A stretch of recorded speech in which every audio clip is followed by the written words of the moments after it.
reporting on the games you love by people who love to game. The MMO Reporter Network. Welcome, hello, thank you for coming. Because I can barely see you because there's giant lights shining in my eyes, is anyone here from local? Anyone from Boston? So I want to say in advance, there's some local humour coming up and I don't want anyone to try and beat me up afterwards. Because I have a very good reason for putting this next slide up and I don't want you to freak out.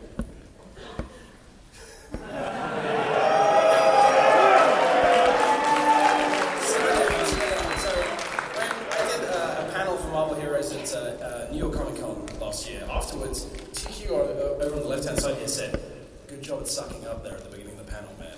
And I was like, what? No, I was being totally serious, right? I love New York City, and the reason why is because basically Marvel Comics, right? When I was growing up in the UK, all I had to, look at and understand New York was through the pages of Marvel Comics, and that's why, New York is awesome and Marvel Comics are awesome.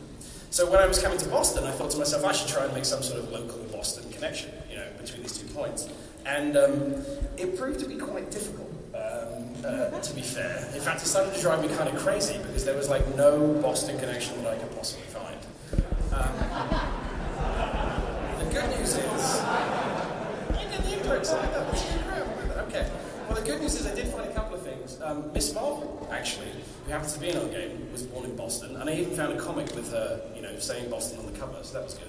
And Emma Frost, also born apparently in Boston, although I don't really believe that for a minute. But as I sort of did my research, I realized that actually I should have been looking kind of closer to home, because really, if I'm looking for connections, Boston is a lot closer to the UK. That's Boston Common on the left, and the right is my darling niece in the snow in March. So apparently Boston and England are both very, very cold. You also have very narrow streets. Again, Boston on the left, England on the right. True story, I was walking down that street just the other week. And also we have strange accents. But then as I continued to do my research, I was looking into things and I found this old lithograph, and apparently I had it enlarged and discovered that apparently you sons of bitches don't like tea. So thank you very much, Boston, for nothing. And because you threw all the tea in the harbour, I have decided to bring you a little bit of culture in the form of this trailer.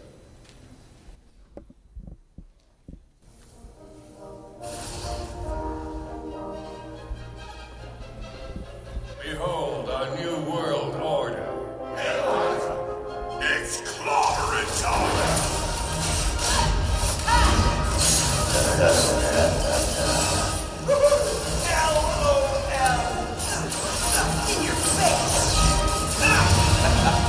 Want some of this?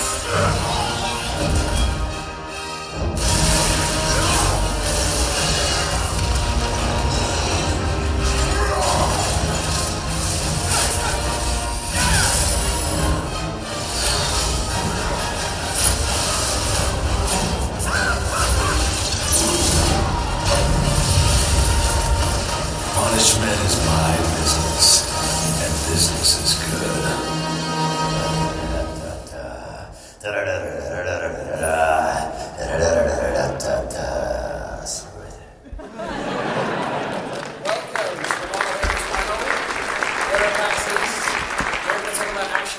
Scale and what that means to us. And who are we? Well, we are Gazillion Entertainment, and we come from sunny California where we don't have snow, ever. And we also made a game called Superhero Squad Online, which you may or may not have heard of. It's a game mostly aimed at kids, and it's kind of a kid-friendly take on the Marvel Universe. It's really good. You can play it in the browser. So let me introduce you to who we have up here on the stage. This is going to work. Middle to left to right.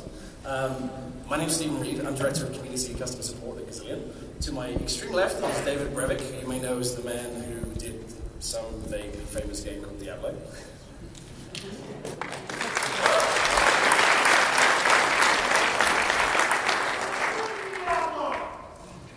To my other left, as it were, Matt Grew, who's one of our associate producers. Leo Olebe on my right here is our VP of Marketing, and on the far left is TQ Jefferson, who works for Marvel and is the man who keeps everything straight around our place. So, let's start with the basics. What is Marvel Heroes? Well, what we like to say is it's the Marvel MMO you've been waiting for. But in sort of deeper terms, we think about it in sort of three core principles. So basically, on the one hand, there's a massive online action RPG, which is all for free, unless you want to pay us something. And we like to think that we really have Marvel at the core of the game. But let me break it down a bit for you. What do we mean when we say action RPG? Well, this isn't going to surprise anyone who's played these things before. Most importantly, you should understand that it's got an isometric view. You click to move, and you of course click to attack. But we also have, and then your finger dies after many thousands of repeated clicks. Thank you very much, David. And then of course we have RPG depth to the game as well. We've got statistics and all kinds of stuff you can number crunch on, and inventory and all that kind of thing as well. Inventory, same thing. And in case you haven't heard, one of the big features about the game is that you get to actually play as a Marvel hero. And this is a long tradition that goes back to the 80s with pen and paper role-playing games. And the reason that we did this was quite frankly because we didn't want you to end up being this guy. Nobody wants to be knives and forks taped to his hands guy when they can actually be Wolverine, which is why one of our cardinal rules is that we don't want any knockoffs in our game. And I mean, who wouldn't want to be Wolverine? Who wouldn't want to be any one of these Marvel characters? Because we have 22 planned for launch of the game, and then we're certainly planning to put many, many more into the game over time. And this inevitably always leads to one question, which we get a lot. What if 4 Wolverines end up in the same place at the same time? And our simple answer to that is basically, we don't give a damn. Go ahead, run around, form yourself a guild of bubs, and have a good time. Or if you prefer, you could always go something that's maybe more thematically appropriate for Marvel. Scarlet Spider for the win. Yeah. Okay, so let's talk about the other side of it, which is of course the massive part. And this is what we need back now.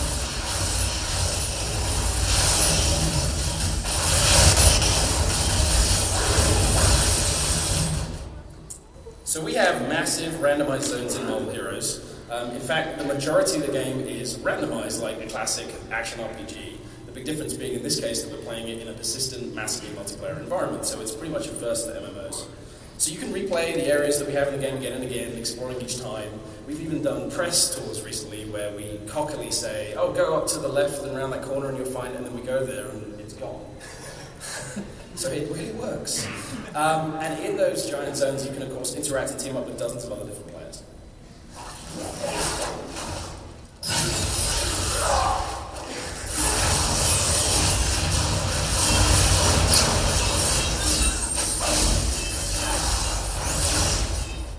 Yep, we also have these massive iconic threats. These are what we sort of have throughout the entire game. You get to battle against the greatest threats in the Marvel Universe, work with other players in these huge event missions, and you can gather medals to record your triumphs as you kill these boss criminals.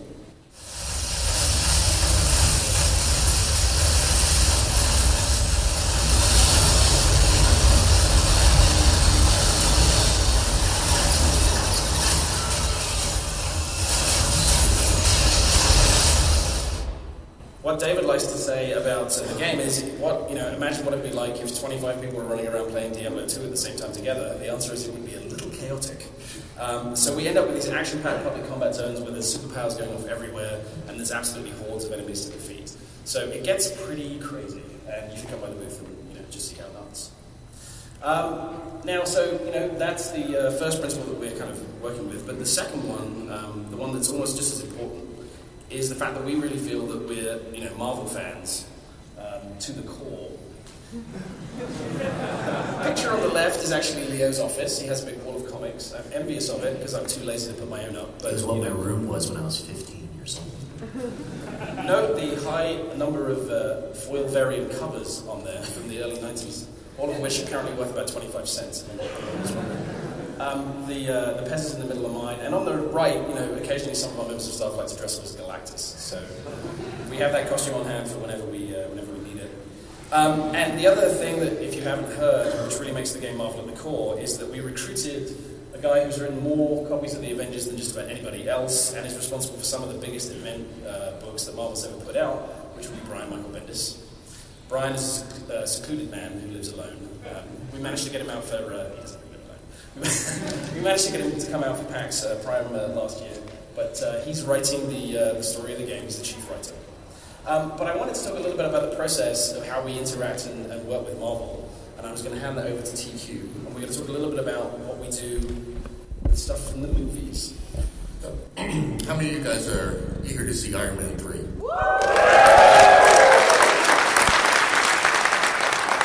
May 4th to a theater near you. We thought it would be a pretty cool idea if we got some of the Iron Man armors into the game. Just to let people play, let people be Iron Man, experience the various different armors. So what we did was we went straight to the source. We got the actual 3D models from the films, gave them to Gazillion, they did their hoodoo, and got the models to fit into the game. And I think these are the highest poly models that they have in the game right now. So yeah, we have Iron Man Mark 5, which looks absolutely awesome in game. We also did the Mark 6, the Mark 2, the Mark 4, and also we have the Mark 3 and the Mark 7. And we even have the Mark 42, which is the Iron Man 3 movie armor. But you can see them in this trailer.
So in case you haven't guessed, yeah, we've done a couple of fan packs specifically for Iron Man. You can pick up a bunch of Iron Man movie armors, or if you like, some of them direct from the comics, including the Marvel Now armor, which is the armor that's currently seen in Iron Man's comic. But I wanted to mention another story. A couple of years ago, TQ came to us and said there was a character that was going to be pretty big in the Marvel Universe in the next couple of years. These guys are planning this stuff like years ahead. So why don't you tell everybody who you said was going to be a big deal? I cryptically hinted that Rocket Raccoon was going to...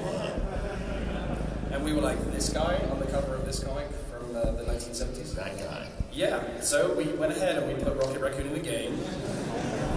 And we were like, well, he's going to be big, and we guessed it would be something like, Brian Michael Bendis kind of writing a new Guardians of the Galaxy comic big. Which is pretty big. That's pretty big. Pretty awesome. But it turns out you had a slightly bigger plan, right? Something a little more punch. Guardians of the Galaxy film.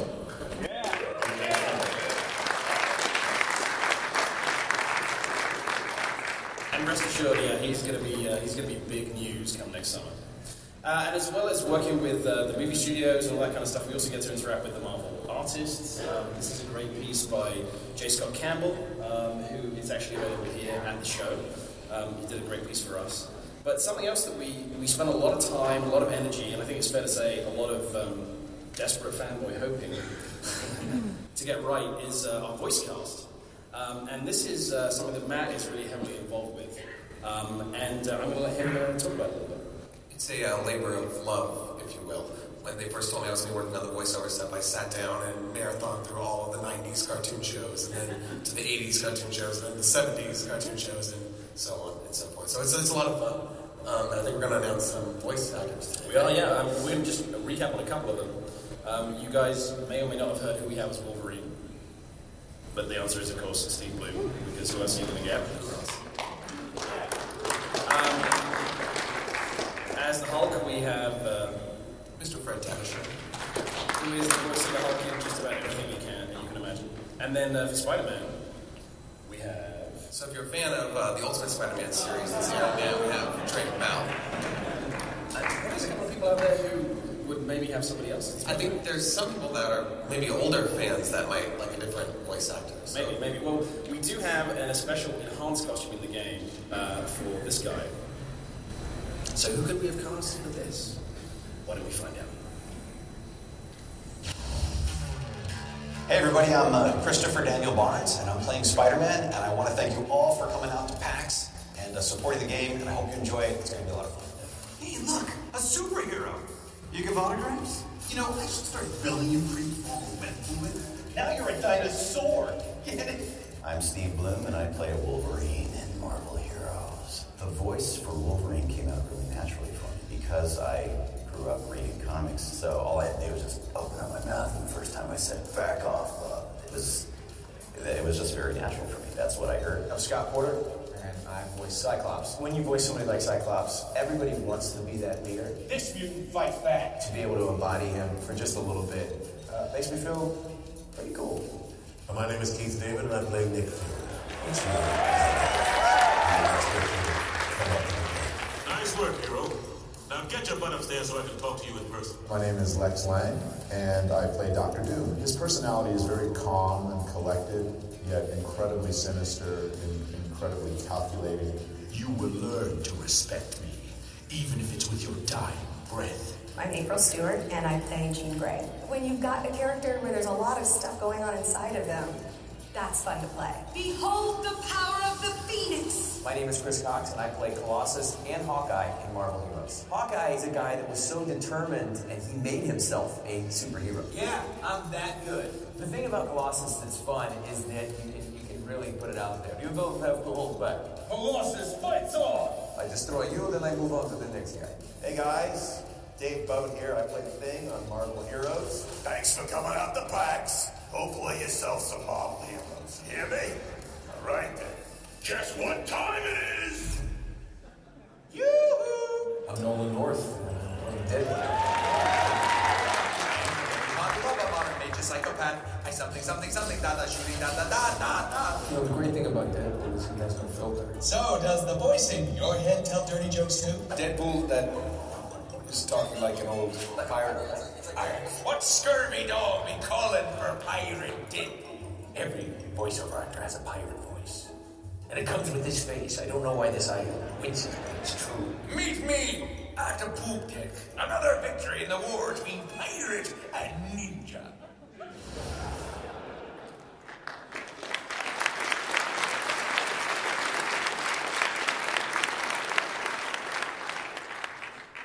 So yeah, I think we can confirm it now. Christopher Daniel Barnes from the best Spider-Man series. I really restrained myself from not calling in sick and flying down to LA the day that he was recording. So I told him he should, but he's, I don't know, it's corporate. I couldn't do it. And we fought very hard to make sure that we got the right voice for Deadpool, which would of course be Nolan North, who's practically voiced him in every game going. And as you noticed, he's also voicing Pirate Deadpool. Pirate Deadpool is an enhanced costume in the game. Enhanced costumes can come with unique voiceover, different animations, different visual effects, and that kind of thing. Symbiote Spider-Man looks amazing. He's got different VFX and tendrils and all this kind of crazy stuff. And we've even rewritten his dialogue, as you can tell. So we're really excited. I was lucky enough to be there at the recording session for that, and he's just amazing. Yeah, a lot of fun. Top notch. Okay, so that's the Marvel stuff. Now let's get on to the bit you really want to hear about, which is the fact that we've told you that this game is all for free. So my question is David Brevik insane? How are we going to get paid if we're giving this all away? Or is he really smart? I don't know, one or the other. Let's figure it out. So how can we really be free? Okay, well here's the answer, pretty simple. Basically, when you start playing the game, there are 5 starter heroes, these guys. Daredevil, Scarlet Witch, Storm, Hawkeye, Thing. And you can play the starter heroes all the way to the end of the game for free. You don't have to pay 1 cent at any given time. You can play the entire game. And while you're playing, if you decide that you want to change up their look, you can change into some of these costumes, and you can either loot these off of bosses, or you can buy them if you want. And we are going to have a minimum of 5 costumes per hero at launch. And we have a list so long of new and enhanced costumes that we want to do in the future. But of course, the question you're asking is, what if you're not so much into those heroes, but you're more interested in, these guys? And basically, you have 3 different options. Option number 1, which probably won't surprise you, is that you can take part in the Founders Program. And the Founders Program allows you to get your favorite heroes ready to play at launch. We have Starter, Premium, and Ultimate packs. Starter packs are 1 hero, Premium includes 4, and the Ultimate pack includes every hero in the game at launch, every costume in the game at launch, and a couple of permanent account boosts as well. And these are all, and surprise, surprise, on sale here at PAX East if you're interested. And the second and most obvious way you can get heroes in the game is that you can find these heroes as loot. Oops, excuse me, jumping ahead. So every hero in the game at launch will drop as loot. Some will be common, some will be rare.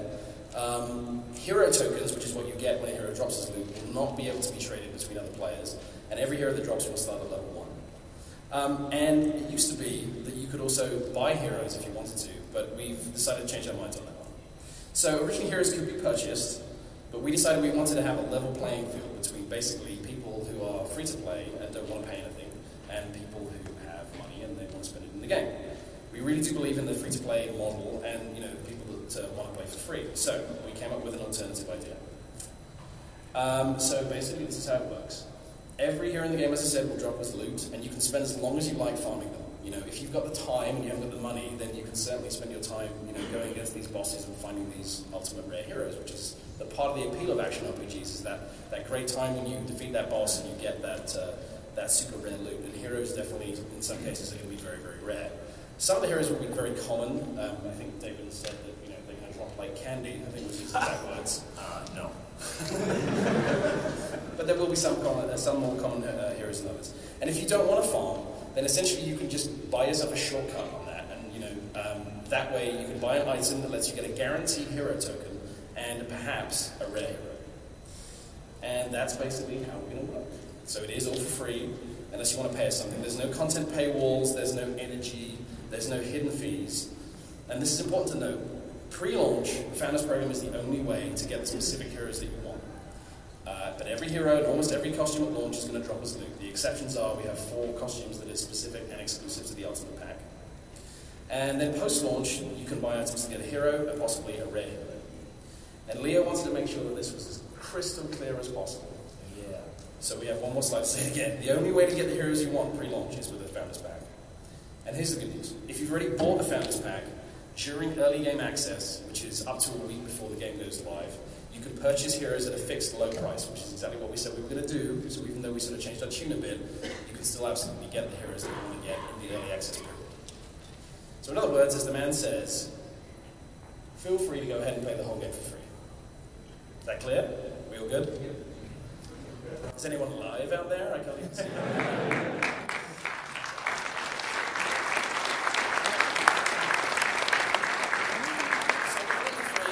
Somehow, by some miracle of science and economics, I'm going to get paid. That's good, because I have 3 cats. So there's kind of a secret 4th thing, which I didn't want to, you know, put up in my little beautifully constructed slide here.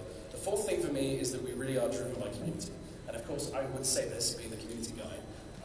But when I started at Gazillion a couple of years ago, I sort of put together this thing. I resurrected a Marvel idea, which was the MMM Society. In the 60s, the guys in the bullpen put together something called the Merry Marvel Marching Society. So we have something similar. On Twitter, we are at MMM Society, and that stands for Massively Multiplayer Marvel Society, or Marvel Massively Multiplayer Society, or some variant on. I've never really decided what it is. But, you know, as far as we're concerned, society, you guys are absolutely part of the decision-making process, you know, when we're doing stuff in the game. And we can't really get away from it. I mean, the truth is, you know, we've talked to Bendis about this. He sort of half jokes that we should just say, you know, put this on the box. Here you go, now leave us alone. You know, you've got your Marvel Universe, now you go play and then do whatever you want to do. You know, he more than us gets, you know, hit every day with 1,000,001 requests to do things in the Marvel Universe. But I thought I'd spend the rest of the presentation talking about stuff that the community has really requested. And here's the top 4. So in traditional, of course, fashion, we're going to go from 4 upwards. Number 4, more characters and costumes. Number 3, player versus player. Anyone want player versus player? Number 2, endgame content. Do people want endgame? And of course, number 1 would be more Pixar first. Strictly speaking, number 1 is actually a release date. So hold on to your butts, everybody. Because details are coming on all of these things before the end of this panel. Thank God, because I knew you weren't as useless as everyone says. I try. Alright, so let's talk a little bit about characters. We have basically upped what we're doing with characters. Originally, they were sort of smaller, we had less powers, and we've kind of gone back to the drawing board on all of these guys and we've made them bigger and better. Do you want to say anything about that? Yeah, absolutely. It's a variety of factors. When we were playing the game and playing what we thought were completed characters, probably late summerish last year, we decided that it just wasn't a deep enough experience. There wasn't as much customization as I would have liked to have, and we really wanted to kind of go back to our roots and really put in power trees or skills trees or whatever you want to call them.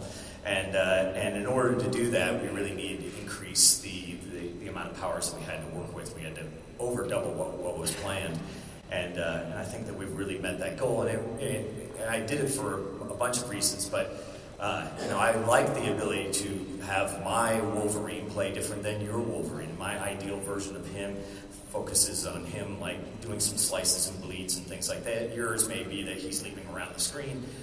So kind of capturing the essence of what I believe Wolverine is and the way that I like to imagine him when I'm reading the comics. And that was really only going to be achievable if we greatly increased the amount of work that we're going to do in each one of these. And so that's what we decided to do when we went back, and I think it's a great decision and adds a lot of depth to the game.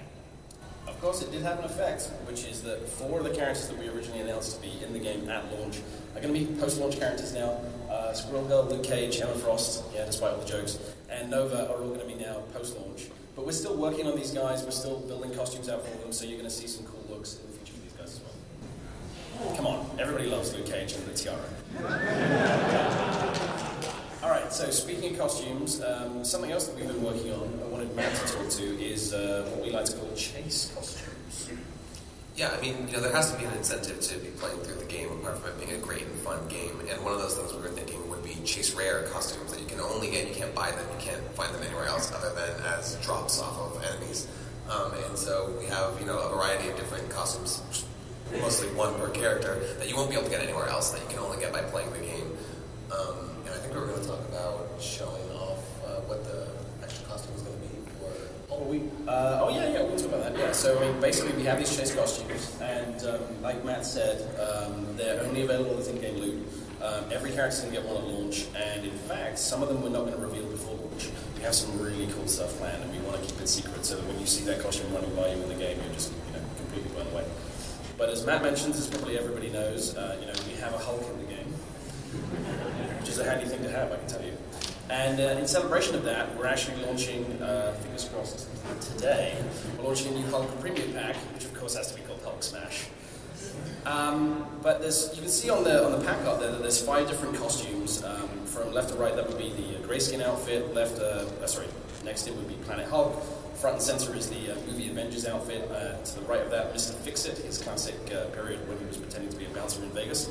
And then, of course, the classic green. But there is a 6th costume that we need to figure out. And we decided, you know what? We should make this something the community really does heavily get invested in. So, we need your help. We want you to choose the 6th costume for Hulk. And with Marvel's blessing, we're going to go ahead, and these are the 4 potential choices that we're looking at. The left-hand side, do you want to talk to these just very briefly? Left-hand side would be Mr. Fix-It. Yeah, that's another version of Mr. Fix-It in the tuxedo. That is, next to that one is Age of X Hulk. And then third from the left is Hulk as a War, Horseman of Apocalypse. And then the 4th one is Ultimate, or we like to call him Tibetan Hulk.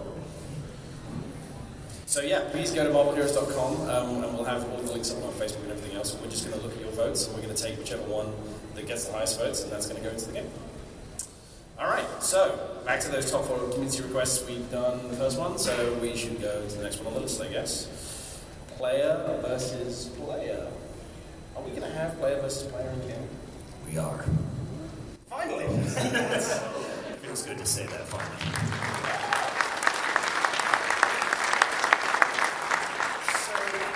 Marvel Heroes is basically a way for you to settle that endless question of who would win in a fight between Iron Man and the Hulk. Well, Well, I mean, I think it would possibly go something like this.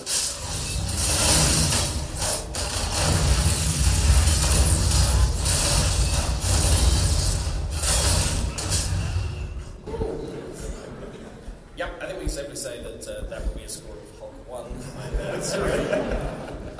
That's very, very early footage. We're still working on these systems right now, but we wanted to give you a few facts about how PvP works in Marvel Heroes. So, number one, and most important of all, it will be playable at launch.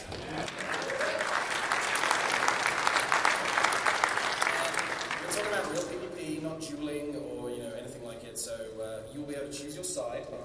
You will have an account-based faction that you will choose. You will be able to switch it. How often we're thinking right now? It's still up for debate. Okay. There will be large-scale dedicated PvP zones, and we will have story-based scenarios. So there will be a purpose to PvP. There will not be ganking. In fact, that was my next slide. Powers will actually work differently against other players. So basically, we're going to achieve them differently. Do you want to explain this a little bit more? Sure. Yeah. One of the things that I've experienced in the past in games that have both PvE and PvP sections of the game is that sometimes they'll nerf some power that's really a lot of fun in PvE, and then you're sad because it turned out that was broken in PvP. And so, though our powers will be very, very similar, we'll actually have a different set of numbers for PvP that we'll be able to tune and make sure that people can have fun in both different versions of the game.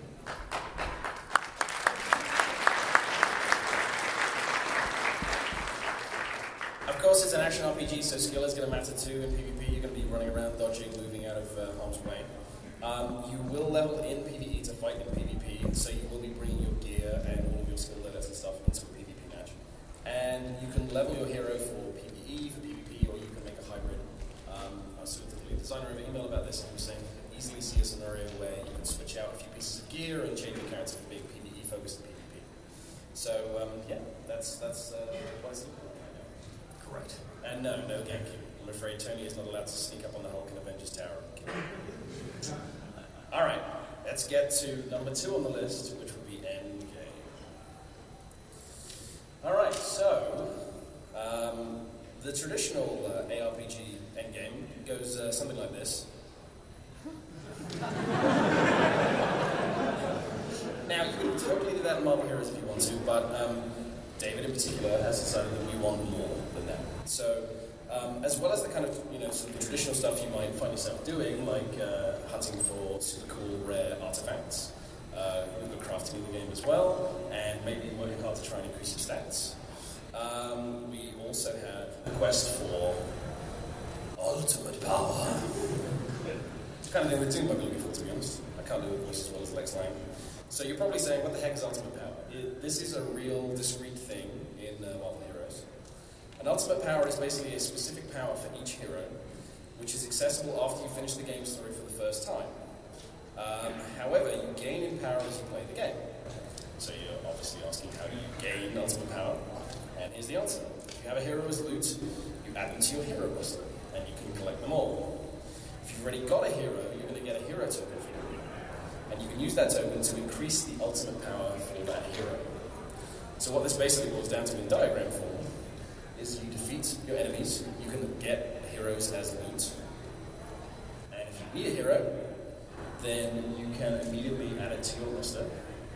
If you've already got that hero in your roster, then you can immediately add it and increase your ultimate power. This immediately deals with the question that we've had since we launched the Ultimate Pack, which is, if I, at the beginning of the game, have every hero in the game, what happens when another hero drops his loot? This is the answer. But the obvious question is, what is ultimate power actually for? And it could be used in scenarios that might look something like this.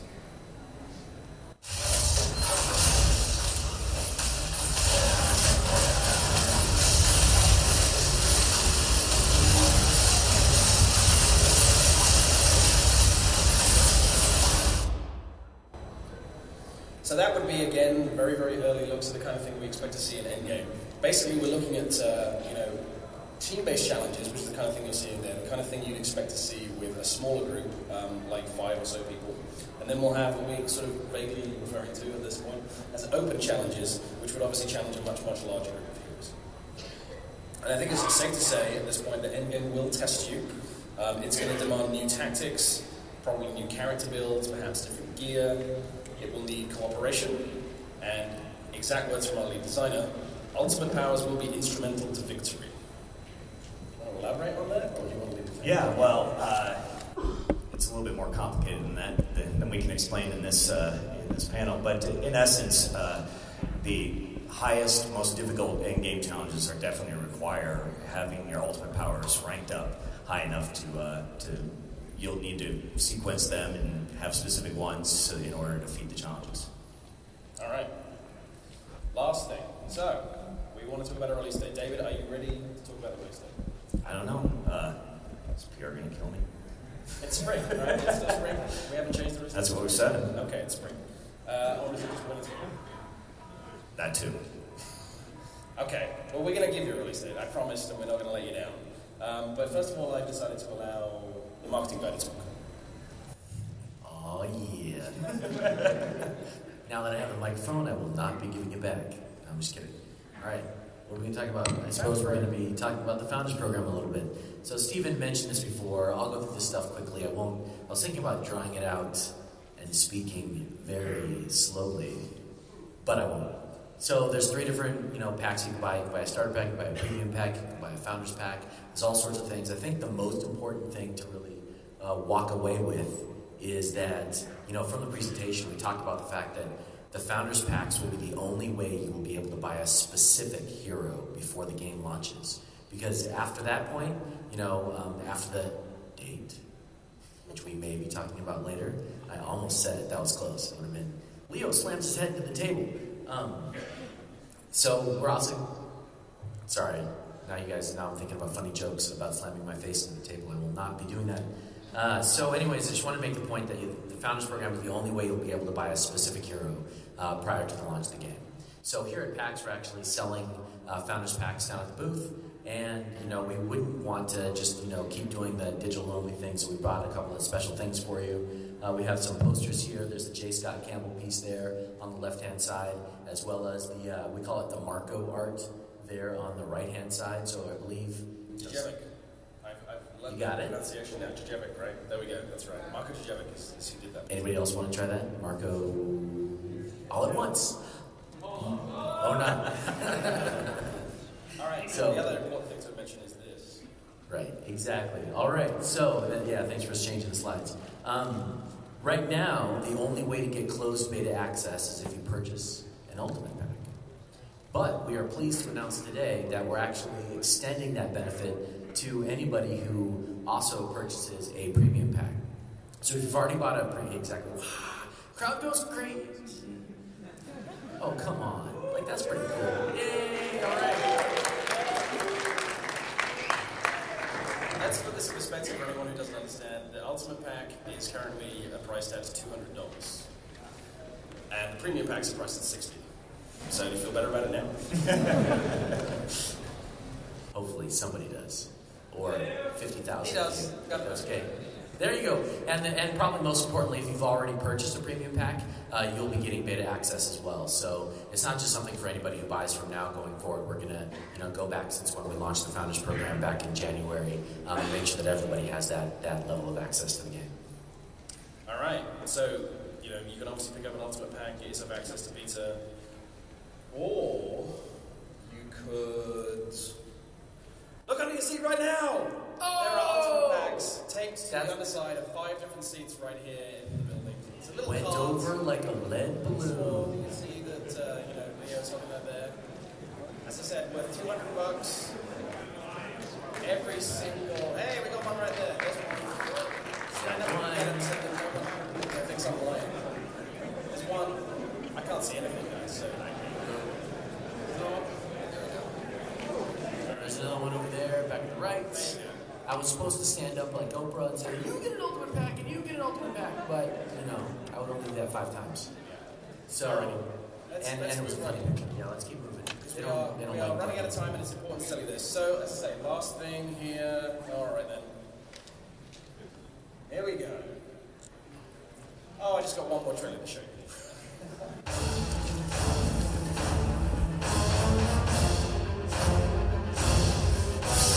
Heads up, people. This is Nick Fury, director of S.H.I.E.L.D. As we speak, the supervillain prison known as the Raft is under attack. Several prisoners have already escaped their cells. Level 7 press, like Dr. Oscar. Take them now. And bring it on. Some of you have escaped. We need your help. Let's hustle. I have a business to run. I need to get a real job.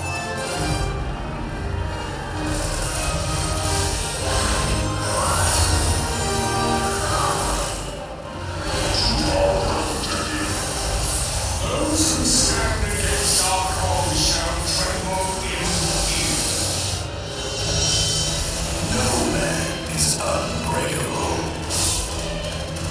We are the future. No one can stand against us.